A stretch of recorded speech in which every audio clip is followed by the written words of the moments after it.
حامدا لله تعالى أولا وثانيا ولعنان الثناء إليه ثانيا وعلى أفضل رسله وآله وأصحابه مصليا وفي حلبة الصلوات مجليا ومصليا.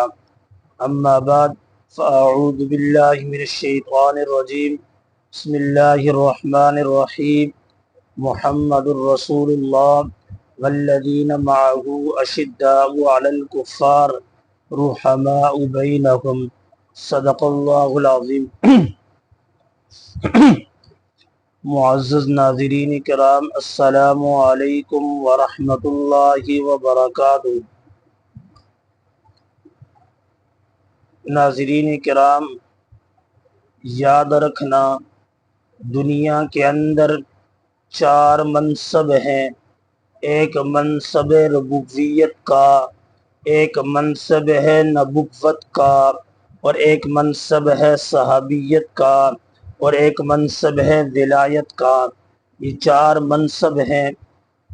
ربوبیت کا منصب یہ اللہ تعالیٰ کا ذاتی منصب ہے، یہ اللہ تعالیٰ کے ساتھ مختص ہے. منصب نبوت یہ انبیاء علیہم الصلاۃ کے ساتھ مختص ہے. منصب صحابیت یہ صحابہ کرام رضوان اللہ علیہم اجمعین کے ساتھ مختص ہے. اور منصب ولایت یہ امت میں سے کوئی بھی آدمی اپنی محنت کر کے یہ اس منصب تک پہنچ سکتا ہے. الغرض منصب ربوبیت یہ اللہ تعالیٰ کا ذاتی منصب ہے، اس میں کوئی شریک نہیں ہو سکتا. منصب نبوت اور منصب صحابیت یہ دونوں منصب وہبی ہیں، رب کا انتخاب ہے. اور منصب ولایت یہ کسبی منصب ہے، یعنی آدمی اپنی محنت کر کے اس منصب تک پہنچ سکتا ہے. لیکن منصب نبوت اور منصب صحابیت اس پر آدمی اپنی محنت کر کے نہیں پہنچ سکتا، یہ رب کا انتخاب ہے. یہی تو وجہ ہے انبیاء علیہم السلام میں سے کسی ایک نبی پہ انگلی کوئی اٹھائے گا تو رب کے انتخاب پہ انگلی اٹھائے گا. یاد رکھیے میرا اور آپ کا انتخاب تو غلط ہو سکتا ہے، کیونکہ میں اور آپ جس آدمی کا انتخاب کرتے ہیں ہم اس کے دلوں کے رازوں کو نہیں جان سکتے، اس کے آنے والے زمانے کے اندر اس کے افعال کو، اس کے عمل کو، اس کے قول کو ہم نہیں پہچان سکتے. لیکن اللہ رب العزت کا انتخاب غلط نہیں ہو سکتا، کیونکہ اللہ تعالیٰ علیم بذات الصدور ہیں، وہ دلوں کے رازوں کو بھی جانتے ہیں. اسی طرح اللہ رب العزت کے ہاں ماضی، مضارع اور مستقبل کوئی حیثیت نہیں رکھتا. اللہ تعالیٰ تو سب کچھ جانتے ہیں.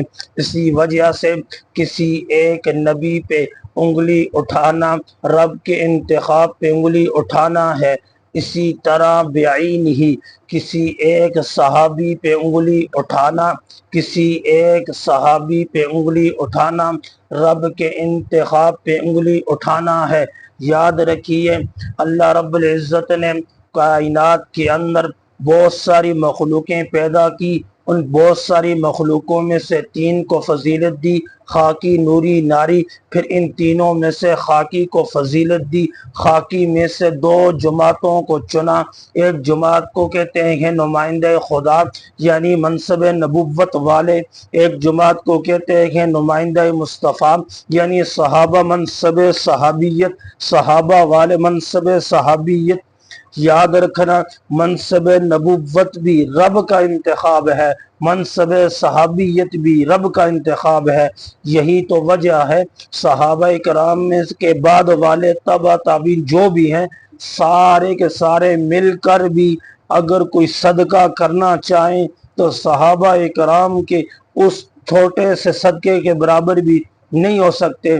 یہی تو وجہ ہے حضرت مولانا شاہ ولی اللہ محدث دہلوی رحمت اللہ علیہ لکھتے ہیں تمام امتیوں کی نیکیوں کو ایک ترازو کے اندر رکھ دی جائے، اسی ترازو کے اندر تمام صحابہ کرام کی نیکیوں کو رکھ دی جائے، ایک طرف حضرت ابو بکر صدیق کی نیکیوں کو رکھ دیے جائے تو ابو بکر صدیق رضی اللہ تعالیٰ عنہ کی نیکیوں والا پڑھنا جھک جائے گا، کیونکہ وہ سابقون الاولون میں سے ہیں، سب سے پہلے کلمہ تو انہی نے پڑھا تھا۔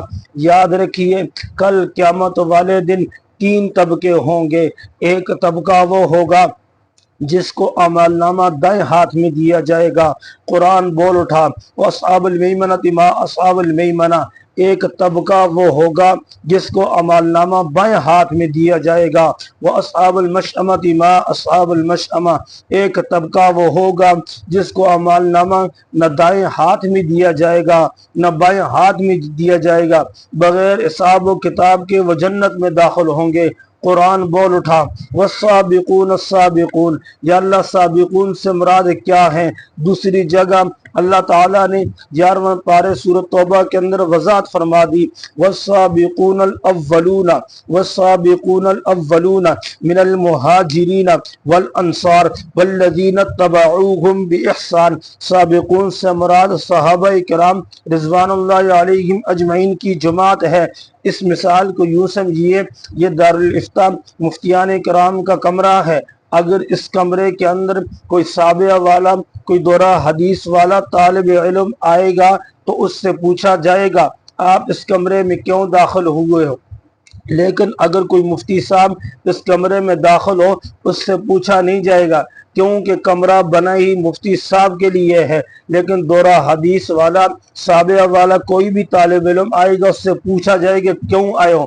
جنت تو بنی ہی صحابہ کرام رضوان اللہ علیہم اجمعین کے لیے ہے، امتیوں میں سے اگر کوئی جنت میں جائے گا اس سے پہلے سرٹیفکیٹ یعنی اعمال نامہ پوچھا جائے گا، لیکن جنت تو بنی ہی صحابہ کرام رضوان اللہ علیہم اجمعین کے لیے ہے۔ اور یاد رکھیے کسی ایک صحابی پہ انگلی اٹھانا رب کے انتخاب پہ انگلی اٹھانا ہے، اور وہ جو آدمی رب کے انتخاب پہ انگلی اٹھاتا ہے وہ مسلمان نہیں رہ سکتا، وہ مسلمان نہیں رہ سکتا۔ اور یہاں پر ایک بات اور عرض کر دوں، یہ کائنات 2 چیزوں سے مرکب ہے، ایک پانی اور ایک خشکی، ایک پانی ایک خشکی، خشکی 1% ہے، 2% پانی ہے، اور خشکی کا کل رقبہ جو ہے 1,20,00,000 مربع میل ہے، 1,20,00,000 مربع میل کل خشکی ہے، اور 1,20,00,000 مربع میل میں سے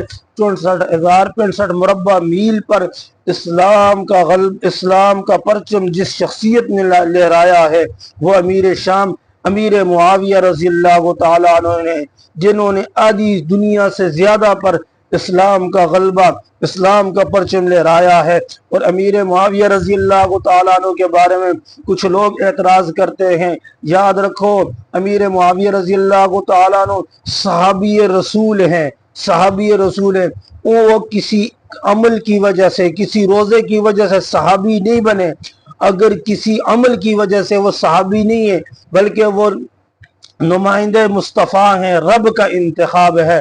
اور ان کے بارے میں اتنا ہی کہوں گا، میرا سلسلہ ہے قدیم اہل کرام سے، میرا سلسلہ ہے قدیم اہل کرام سے، میں ہوں شام سے، میں ہوں شام سے، میں ہوں آفتاب سماویہ، میں ہوں علی کا بھائی معاویہ، پورا کفر جل رہا ہے بس میرے نام سے، میں ہوں شام سے۔ اصحاب کا بغض، صحابہ کا بغض سینوں میں نہیں چھپتا، کافر چیخ اٹھتے ہیں، کمینے بول پڑتے ہیں۔ ابو بکر سے عشق ماؤں کی شرافت کی گواہی ہے، نام معاویہ سے شجرے بول پڑتے ہیں۔ امیر صاحب صدیوں کا تجربہ ہے، کبھی تم بھی آزما لینا، زبانیں چپ رہ گئیں تو چہرے بول پڑتے ہیں۔